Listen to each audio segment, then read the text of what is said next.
Lebih baik kita ngurangin makanan atau kita tambahin lagi nih kardio atau tingkat aktivitas harian kita ketika kita lagi menurunkan kadar lemak yang awalnya tinggi 30% gini misalnya gua ya ke kadar lemak 15% kayak gini. Atau misalnya contohnya followers kita ini yang turunnya 40 kilo dalam 3,5 bulan itu otot perutnya langsung mulai kelihatan. Ataupun kayak klien-klien gue ini ya, itu dalam 1 bulan aja itu turun sebanyak 9 kilo ya. Itu dia request mau minta turun 9 kilo dalam sebulan itu langsung turun juga sesuai dengan program yang gue bikin. Ataupun satu lagi turun 10 kg dalam 1 bulan ya. Ataupun buat perempuan itu dalam 1,5 bulan itu ukurannya dari XL bajunya turun jadi M, beratnya turun 10 kg. Teman-teman bisa lihat before and after-nya di sini. Ataupun dalam 3 minggu aja itu turun sebanyak 6 kg, lingkar perutnya turun sebanyak 19 cm. Supaya kita tidak malah membakar otot. Kita udah capek-capek nge-gym, yang ngecil malah apa? Bukan lemak yang ngecil malah ototnya yang ngecil. Jangan sampai kita ngelakuin kesalahan terbesar cutting ini, biar kayak klien gue ini ya, itu dia cutting selama 4 bulan turun 10 kilo, itu otot perutnya mulai kelihatan, dan ketika latihan di gym, itu ototnya langsung mulai jelas tuh. Yang awalnya perutnya kan gelambil tuh ya, sekarang otot perutnya udah mulai keluar. Apa kesalahannya? Kita langsung bahas aja. Jadi kesalahan umum cutting itu cuma 2 sebenarnya. Pertama, karena kita pengen cepet-cepet turun, akhirnya kita makannya sedikit banget. Proteinnya dikurangin, ya kan? Efeknya apa? Efeknya ototnya ikutan habis, ototnya nggak bisa ngembang.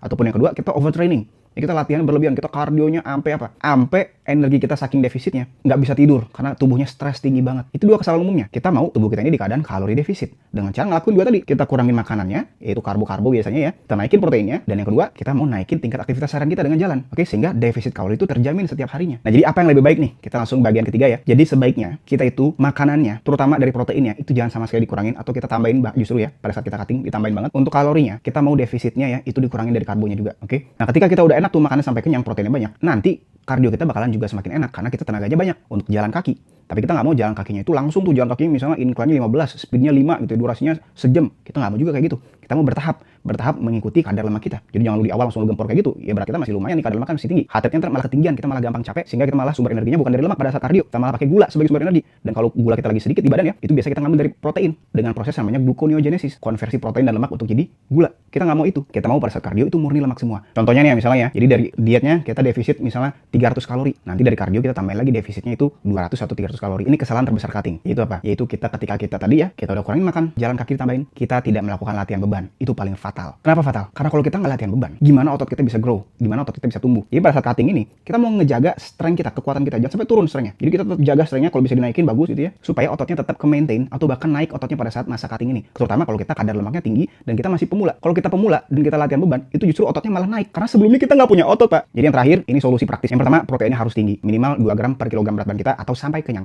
Makannya 2-3 kali sehari. Kalau misalnya teman-teman puasa, di jam buka itu makan 2-3 kali supaya protein kita tetap terpenuhi. Latihan beban juga wajib ya, jangan di-skip. Latihan bebannya 3-5 kali. Dan yang ketiga, kita juga tetap ngelakuin kardio tapi jangan sampai overtraining. Oke, nanti kita malah sakit, demam, flu. Karena pada saat kita cutting ini sangat rentan kita kena flu karena kita lagi kalorinya kekurangan, ya kan, atau bahkan proteinnya bisa ikutan kurang gitu ya. Dan juga kalau overtraining nanti tidurnya keganggu.